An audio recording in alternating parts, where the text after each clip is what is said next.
स्वागत है आपका सी न्यूज भारत में। मैं हूं आपके साथ वैष्णवी। वक्त हो गया है न्यूज बुलेटिन का। इस बुलेटिन में हम जानेंगे कहां मिला वृद्ध युवक का शव, कहां वन कर्मियों की घोर लापरवाही आई सामने। इसी के साथ जानेंगे कहां झोला छाप डॉक्टर ने इंजेक्शन लगाने से कॉलेज कर्मी की हुई मौत। दिनेश कश्यप पुत्र कालू कश्यप उम्र 55 वर्षीय की शव चिड़ियापुर रोड स्थित नौगांजी पीर पर सुबह लगभग 6 बजे मिला। दिनेश कश्यप देवेंद्र प्रधान के तालाब में एक माह से लगभग तालाब की चौकीदारी की नौकरी कर रहा था। सूचना पास में बत्ती के चौकीदार फोन द्वारा पुलिस को दी गई और सूचना मिलते ही मौके पर पुलिस रवाना हुई। मौके पर पुलिस ने पहुंचकर शव को पोस्टमार्टम के लिए पंचनामा कर पोस्टमार्टम के लिए भेजा। क्या जानकारी मिली आपको? जानकारी मिली धनेश तुम्हारा भाई है क्या? मैंने जी हाँ हमारा भाई है। तो गुजर गए। ये चोट लगी सिर में, हाथ में चोट लगी। वो कहाँ काम करते थे? धीरेन्द्र के तालाब पर। लगभग कितने समय से काम कर रहे थे वो? पहले तो करा 4-5 महीने काम। अच्छा। अब एक महीने से कर रहे हैं काम पर। अच्छा। आपने तहरीर दी है? थाने में आपने प्रार्थना पत्र दिया है? आप तो दिया। प्रार्थना पत्र नामजद है या अज्ञात में लिखा है? बिल्कुल लिखा, पर्चे में लिखा है। अच्छा। तो अब आप क्या चाहते हैं पुलिस प्रशासन से? ना इसके बाद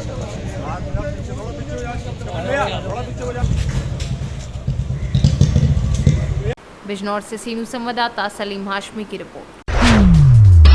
एक बार फिर स्वास्थ्य विभाग की अनदेखी के चलते झोला छाप डॉक्टर के इंजेक्शन लगाने से 1 घंटे बाद नर्सिंग कॉलेज के सुपरवाइजर की मौत हो गई। कॉलेज के कर्मचारियों ने पुलिस से लिखित शिकायत कर डॉक्टर पर गलत इंजेक्शन लगाने का आरोप लगाया है।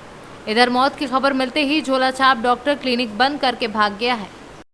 नॉर्मल बीपी है, बहुत सी मेडिसिन लिखी से और मोला बोली से कि जाट वो कान्हा मेडिकल शॉप से लेके आने ऐसे बोली। फिर वहाँ से आया तो देखा तो एकदम से कांपत रही थी।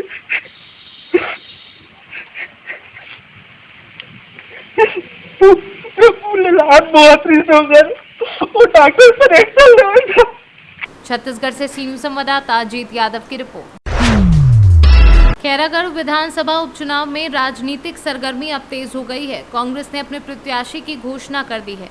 खैरागढ़ उपचुनाव के लिए कांग्रेस ने प्रत्याशी यशोदा वर्मा को बनाया गया है। नाम तय होने के बाद यशोदा वर्मा ने नामांकन फॉर्म भी खरीद लिया है और उन्होंने अपने आप को प्रत्याशी बनाए जाने और भरोसा जताए जाने पर मुख्यमंत्री का धन्यवाद किया है। बनाए हैं, क्या जीत का दावा लेकर चल रही है?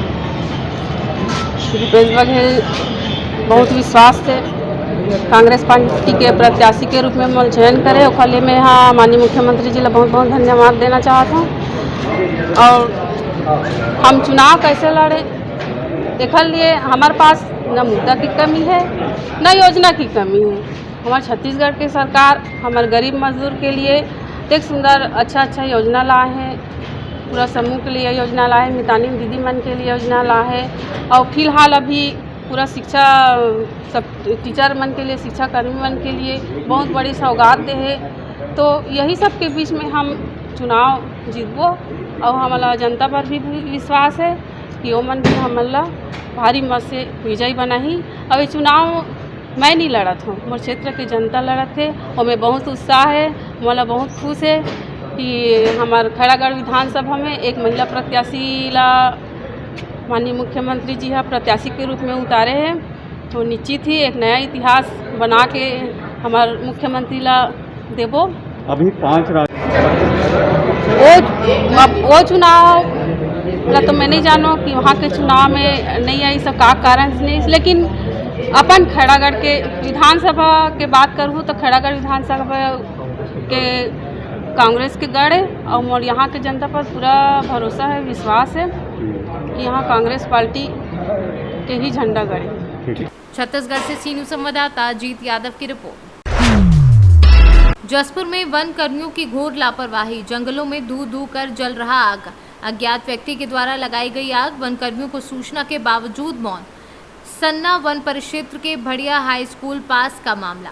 छत्तीसगढ़ से सी न्यूज संवाददाता गुलाब की रिपोर्ट। कन्नौज विधानसभा क्षेत्र के शरीफा गांव में अवनीश कटियार के नेतृत्व में नवनिर्वाचित विधायक असीम अरुण का सम्मान समारोह का आयोजन किया गया। जिसमें असीम अरुण ने जनता का आभार व्यक्त किया और कहा कि जनता का आशीर्वाद हमको केवल 6000 मतों से मिला। आप लोग कड़ी मेहनत से काम करें और आगे आने वाले चुनाव में 60,000 का आशीर्वाद दें। कन्नौज से सीनू संवाददाता सीबू सैनी की रिपोर्ट। दुमका में पर्यवेक्षिका के मिलीभगत से आंगनवाड़ी केंद्रों को पोषाहार उपलब्ध कराने में हेराफेरी हो रही है। वहीं जयदेव ने डीसी से यहां के केंद्र संचालन में सुधार कराने की मांग की है। आपका शुभ नाम? मेरा नाम जयदेव गौराई, हम राजद का प्रखंड अध्यक्ष रानीसर से हैं। मामला क्या है? आंगनबाड़ी केंद्र में लूट का मातम मचा के रखा है। सुपरवाइजर और सप्लायर दोनों के मिलीभगत से आंगनबाड़ी में कम मात्रा में माल उपलब्ध कराया जाता है और शिशुओं का आहार को सप्लायर लूटने का काम कर रहा है और इसमें सुपरवाइजर अपना मनमानी बना के रखा है। सुपरवाइजर का इशारों में चलता है आंगनबाड़ी केंद्र, जिसमें बच्चों के पोषाहार में बहुत ही दिक्कत होता है। और जब हम लिखित आवेदन दिए, एक बार काम नहीं हुआ, फिर हम उपायुक्त को दिए 16/3 को, फिर हम उपायुक्त महोदय को निवेदन किए हैं कि इस लूटफांड को जल्द से जल्द कार्रवाई हो और सुपरवाइजर जो 4 साल से यहाँ पर अपना होम ब्लॉक में है उसको इस ब्लॉक से हटा के दूसरे ब्लॉक में दिया जाए, ताकि आंगनबाड़ी केंद्र को सुधार लाने का काम हो सकता है। और होम ब्लॉक में रहने के कारण यहाँ पर अपना दबंगगिरी सुपरवाइजर करते आ रहा है, जिसमें सालतोला, हरिपुर, तालडंगाल, दक्षिण जोल इस केंद्र में भरपूर अनियमितता चल रहा है। इसका कारण है सप्लायर और सुपरवाइजर, दो से ये सब काम चल रहा है। दुमका से सीनू संवाददाता गयासुद्दीन अंसारी की रिपोर्ट। गोंडा थाना तरबगंज अंतर्गत ग्राम सभा नारायणपुर में अधिवक्ता अभिमन्यु शुक्ला अपने भतीजे के साथ कचहरी आवश्यक कार्य हेतु जा रहे थे। गांव के करीब ग्राम सभा के दबंग लोगों द्वारा गाड़ी बंद करके धारदार हथियार से वार किया और वहीं पर भतीजे और अधिवक्ता मरणासन हो गए। इस स्थिति में स्वास्थ्य केंद्र ले जाया गया और वहां से जिला अस्पताल के लिए रेफर कर दिया गया। सर, अभी मैंने देखा है तरबगंज थाने में वकील लोगों का एक जमावड़ा देखा मैंने, क्या मामला था? ये हमारे अधिवक्ता साथी पर कल हमला हुआ है जो जी उसी को लेके है जी। तो हमला कैसे हुआ? घर से वो निकल रहे थे जी। गांव के कुछ विरोधी लोग जो है पुरानी रंजिश को लेके उन पे टूट पड़े जी। लाठी डंडा से जो है उनको चोटिल कर दिए और वो मरणासन अवस्था में है। और अब थाने पे से लेके आज तक अभी मुकदमा पंजीकृत नहीं हुआ। ठीक, सब लोग थाने पर आए। ये जो लोग सब है ये सब वकील ही संघ हैं? सब अधिवक्ता साथी हैं। जी जी। क्या चाहते हैं आप? हम लोग न्याय चाहते हैं जी और मुकदमा पंजीकृत की कार्रवाई की जाए, पंजीकृत करें और सुसंगत धाराओं में उसके बाद गिरफ्तारी करें जी। गोंडा से सीनू संवाददाता शिवराम पांडे की रिपोर्ट। आज बिहार दिवस के उपलक्ष्य में कैमूर जिला प्रशासन द्वारा भगवान शहर के लिच्छवी भवन में जिला पदाधिकारी नवदीप शुक्ला के द्वारा उद्घाटन किया गया। विभिन्न प्रकार के स्टॉल के माध्यम से जनमानस को नमामि गंगे, जल जीवन, हरियाली, बेटी बचाओ बेटी पढ़ाओ, जल संचय, स्वच्छ भारत मिशन, बाल विवाह आदि के संदर्भ में जनमानस को जागरूक किया गया। कैमूर से सीनू संवाददाता ओम प्रकाश तिवारी की रिपोर्ट। हेरहंज प्रखंड के सलैया पंचायत के करंताग ग्राम के सखुआई टोडा में रामदेव गंजू पिता स्वर्गीय मुटुर गंजू के नाम से पीएम आवास की दूसरी किश्त की राशि 2 माह बीत जाने के बाद अब तक नहीं मिलने के मामले को लेकर हेरहंज बीडीओ ने संज्ञान लिया। स्वयंसेवक श्रवण यादव को बुलाकर फटकार लगाई, घूस ली राशि को जल्द वापस करने की भी बात कही एवं दूसरी किश्त की राशि लाभुक को तुरंत उसके खाते में डालने की भी बात कही। लातेहार से सीनू संवाददाता मनीष गुप्ता की रिपोर्ट। रायबरेली में मेल एरिया थाने की पुलिस एफटीसी कोर्ट सुल्तानपुर के आदेश का पालन नहीं करा पाई। इसके चलते एक महिला को अब भी न्याय नहीं मिला। बताते चले कि संगीता सिंह पुत्री बलदेव सिंह का विवाह इंजीनियर सुरेंद्र सिंह पुत्र विजय बहादुर सिंह निवासी सर्वोदय नगर रायबरेली के साथ 2008 में हुआ था, जिससे उन्हें एक पुत्र भी है। परंतु सुरेंद्र सिंह पर संगीता ने आरोप लगाया कि दहेज में अतिरिक्त मांग के कारण उसे मारपीट कर घर से निकाल दिया और एक अन्य महिला के साथ विवाह भी कर लिया, जिससे उसको एक बच्चा भी है।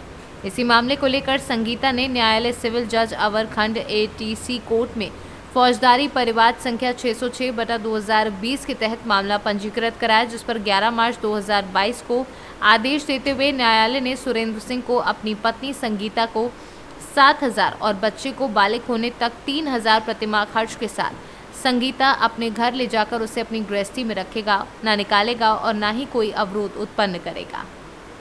चलिए जी, मेरा नाम संगीता सिंह है, पुत्री श्री बलदेव सिंह, पत्नी सुरेंद्र सिंह।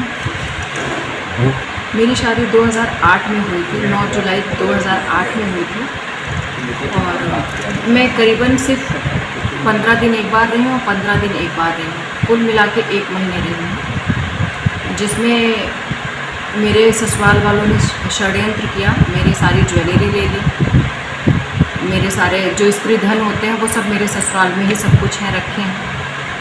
और जब मैं प्रेग्नेंट हुई तो उन्होंने मुझे जो है घर से निकाल दिया, 1 महीने में मुझे घर से निकाल दिया और मेरे हस्बैंड ने दूसरी शादी कर ली और उस महिला का नाम है रुचि सिंह, वो पकड़ा गिरफ्ता की रहने वाली है और उसके पिता का नाम है शत्रुघ्न सिंह और ये शादी जो है जिन्होंने करवाई है वो पकड़ा में रहते हैं, जिनका नाम है पप्पू सिंह उर्फ शत्रुघ्न सिंह। और ये लड़की एमपी में, इसके फादर जॉब करते हैं, एमपी में इंदौर में रहती है। और मुझे कितने साल पहले की बात बता रही हैं? ये 14 साल हो गए। 14 साल। अब क्या हुआ, आगे क्या हुआ? मुझे कोर्ट से जजमेंट आया है 14 साल बाद, डोमेस्टिक वायलेंस में जजमेंट आया है कि मेरे पति सुरेंद्र सिंह आकर जो है मुझे लेकर जाए, अपने साथ साझा गृहस्थी बसाएं, मेरे साथ कोई घरेलू हिंसा या प्रताड़ना ना हो और मुझे हर महीने 10,000 रुपये प्रदान किए जाएं और अगर घरेलू हिंसा करते हैं तो 20,000 रुपये इन पे जो है जुर्माना है।